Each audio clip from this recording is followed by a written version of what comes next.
Selamat pagi anak-anak. Kita akan memulai ya di semester 2 ini untuk pembelajaran dinamika. Saya sudah mereferensikan waktu kemarin ini mengenai buku ini ya. Ini ada buku penuntun fisika. Kalau kamu mau belajar untuk teorinya juga bisa, dan saya sudah memberikan video pembelajarannya juga ya di YouTube channel. Kemudian hari ini saya mau mengajak kalian juga untuk membahas soal-soal dari buku ini ya. Untuk ini buku ada di sekolah, di perpustakaan sekolah banyak sekali, jadi kalian boleh pinjam yang tidak punya, karena ini kan kurikulum 2013 sebelum revisi. Kemudian isinya ini ada tentang mulai dari besaran, satuan, gerak lurus, gerak melingkar, dan dinamika ya. Ini kemarin sudah sampai gerak melingkar, dan sekarang kita mau masuk ke dinamika partikel. Jadi kita masih bisa pakai buku ini. Nah, ini halaman 202 ya. Ini tentang uji kompetensi bab 4. Nanti saya mau menjawab yang pilihan bergandanya untuk ganjil saja, nanti kalian bisa jawab yang genapnya ya. Kita mau masuk uji kompetensi bab 4 halaman 202. Sekarang kita masuk ke nomor 1 ya. Sebuah kendaraan umum membawa barang penumpang dengan cara ditaruh di atas kap mobil. Tiba-tiba kendaraan berhenti. Barang yang ditaruh di atas kap terlempar ke depan. Peristiwa ini dijelaskan dengan hukum apa? Ya. Jadi kalau misalkan suatu benda ya dalam keadaan diam, berarti kalau diam itu bagaimana kecepatannya? Sama dengan 0 ya. Percepatannya bagaimana? 0, pasti kecepatan 0, percepatan 0 ya. Nah, sekarang kalau benda sudah bergerak dengan kecepatan konstan ya, hanya bagaimana? 0. Kecepatan konstan ini adalah gerak lurus beraturan. Nah, kalau dia akan bergerak terus selamanya, kalau misalkan tidak ada sesuatu dari luar yang menekan benda ini, pasti bagaimana? Dia akan bergerak terus. Ini juga sama, kalau dia diam, kalau bagaimana dia supaya bisa bergerak, pasti harus ada sesuatu dari luar. Kalau tidak ada sesuatu dari luar, ini akan diam selamanya. Ini juga sama, kalau tidak ada sesuatu dari luar, dia akan terus bergerak. Apa itu sesuatu? Kita mengenal dengan adanya apa? Dengan mengenal adanya gaya. Jadi kalau ini tidak dipengaruhi gaya, dia akan diam selamanya. Kalau ini tidak dipengaruhi gaya, misalkan tidak direm gitu, dia akan bergerak selamanya ya. Nah, ini menurut hukum 1 Newton, bahwa kalau tidak dipengaruhi gaya, berarti resultan gayanya sama dengan 0. Jadi hukum 1 Newton ya, hukum 1 Newton itu sigma F sama dengan 0 jika V sama dengan 0 dan V sama dengan konstan dan A sama dengan 0 ya. V sama dengan 0, V sama dengan konstan, dan A sama dengan 0. Jadi dari sini kita bisa katakan ya, sebuah benda akan diam selamanya atau bergerak lurus beraturan dengan kecepatan konstan jika tidak ada resultan gaya. Jika tidak ada resultan gaya yang bekerja pada benda itu ya. Jadi di sini jawabnya adalah yang C ya. Yang C. Nah, contoh dalam kehidupan sehari-hari sudah dijelaskan ya. Nah, seperti tadi dikatakan di soal nomor 1. Kemudian kita masuk ke nomor 3. Nomor 3.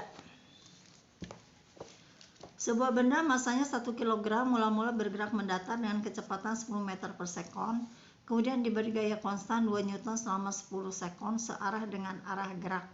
Berapa besar kecepatan benda setelah 10 sekon tersebut? Ya. Jadi sebuah benda ya, ini benda mula-mula masanya 1 kg, Kemudian bergerak dan kecepatan, ya. Kecepatan awalnya 10 meter per sekon dan diberi gaya konstan 2 sekon, ya. Dan selama ST sama dengan 10 sekon. Berapa kecepatannya, ya? Sini berapa kecepatannya berapa kecepatan akhirnya setelah 10 sekon. Ya gampang. Berarti kita bagaimana? Kalau menurut hukum 2 Newton bagaimana? Kalau ada resultan gaya yang bekerja pada benda itu karena ditimbulkan karena adanya percepatan. Jadi percepatan itu ditimbulkan karena adanya resultan gaya yang bekerja pada benda searah dengan resultan gaya dan berbanding terbalik dengan masanya. Kita cari dulu A-nya berapa nih? A sama dengan 2 per masanya 1, jadi 2 meter per sekon kuadrat. Ini percepatannya. Maka VT sama dengan V0 plus AT. Ya, V0-nya adalah 10, A-nya 2, dan waktunya adalah 10. Jadi sama dengan 30 meter per sekon. Ini jawabannya adalah yang D. Yang D. Sekarang kita masuk ke nomor 5. Ya. Gaya F sebesar 12 Newton. Ya, ini pada benda A yang masanya M1. Jadi ada gaya F sama dengan 12 Newton pada benda A masanya M1, ya. Menyebabkan benda A mengalami percepatan, ya. Jelas ini hukum 2 Newton. Percepatannya berapa? 8 meter per sekon kuadrat. Berarti di sini kita cari dulu massa satunya, ya. F per A1. F-nya 12 per ini A1, ya. 8 sama dengan 1,5 kg. Kemudian jika gaya F bekerja pada benda B yang masanya M2, ya, percepatannya sekarang gaya F tersebut, ya, 12 Newton dengan gaya yang sama, gaya yang tetap. Sekarang bekerja pada benda ini M2, ya, maka di sini percepatannya 2 meter per sekon, ya, 2 meter per sekon kuadrat. Kira-kira berapa masanya? Lebih besar dari ini atau berkurang? Ingat di sini bahwa massa berbanding terbalik dengan percepatan, ya. Kita cari M2 sama dengan F per A2 sama dengan 12 per A-nya 2, 6 kg, ya. Nah, kalau masanya besar, maka percepatannya kecil. Kalau masanya kecil, maka percepatannya besar. Itu hukum 2 Newton. Nah, sekarang katanya berapa gaya F yang bekerja pada benda C? Ya. Ada pada benda C, ya, berapa katanya? Jika gaya F masih sama 12 Newton bekerja pada benda C, ya, di mana masanya M1 ditambah M2. Ya, sekarang jadi sama dengan ditanyakannya percepatan benda C-nya berapa? Ya, percepatan benda C-nya. Maka AC sama dengan sigma F per M total, ya.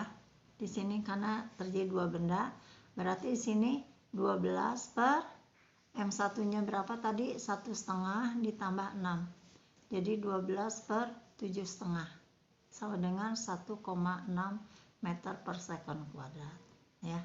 Nah, ini jawabannya adalah yang A.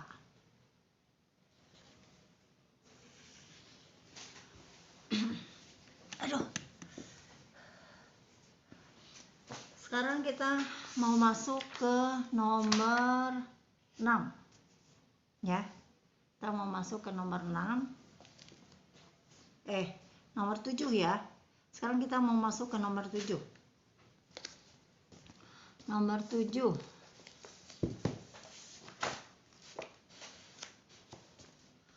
Sebuah benda masanya 500 gram dan diam di tanah. Jadi gini, kalau digambar, ini ada benda nih, ya, diam di tanah. Terus masanya 500 gram. masanya 500 gram, berarti 0,5 kg ya.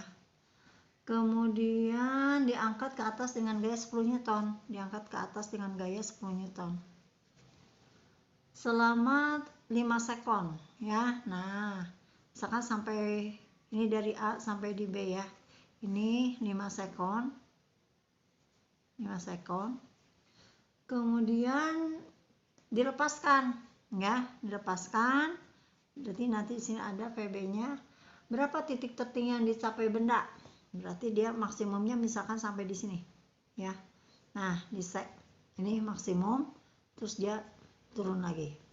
Nah, yang ditanyakannya titik tertinggi yang dicapai benda. Jadi berapa nih AC-nya? Ya. Tentunya jarak AC itu sama dengan AB tambah BC. AB ditambah BC. Ya. Nah, sekarang pada saat benda tadi diam di tanah itu kan dia punya berat ya, mg. M-nya berapa tadi? Setengah. G-nya ambil 10 aja ya, jadi 5 Newton. Oke. Nah, sekarang kita cari untuk gerak dari A ke B dulu. Kalau di sini ada gaya, tentunya ada percepatan ya. Ke atas A sama dengan sigma F per M. Sigma F-nya berapa? Ini ya, sigma F-nya ini. Berarti 10 dikurang 5 per masanya tadi setengah. Jadi sama dengan 10 meter per second kuadrat ke atas ya. Nah, gitu. Tadi ini sigma F-nya ini ya. Nah, sekarang AB, kita cari AB itu sama dengan delta S. Kita pakai rumus apa? V0T ditambah setengah AT kuadrat. Berarti sama dengan 0 ditambah setengah A-nya 10. T-nya berapa? 5 kuadrat. Jadi sama dengan 125 meter ya. Ini jarak AB-nya. Nah, sekarang kita mau cari untuk, oh ya, di sini kita cari dulu VB-nya ya. VB atau kita katakan VT boleh, VB ya, sama dengan V0 plus AT. Berapa nih? 0, 10 tadi A-nya ya. Ini T-nya 5. Jadi VB-nya 50 meter per second. VB. Sekarang kita mau masuk gerak. Ntar ini nggak kelihatan ya. Gerak dari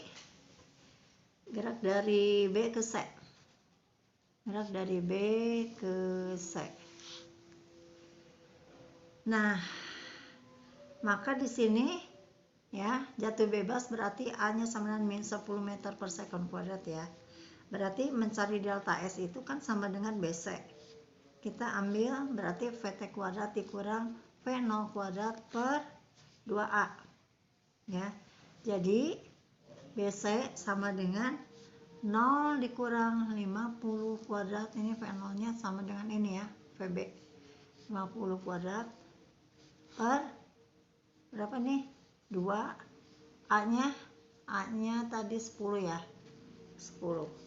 Jadi sama dengan 50 kuadrat itu jadi 125 meter dibagi 20 ya, 125 meter. Nah, jadi berapa nih AC-nya? Jadi AC-nya, jarak AC sama dengan AB ditambah BC sama dengan 250 meter. Ya, 250 meter itu adalah nomor 7. Jawabnya yang C.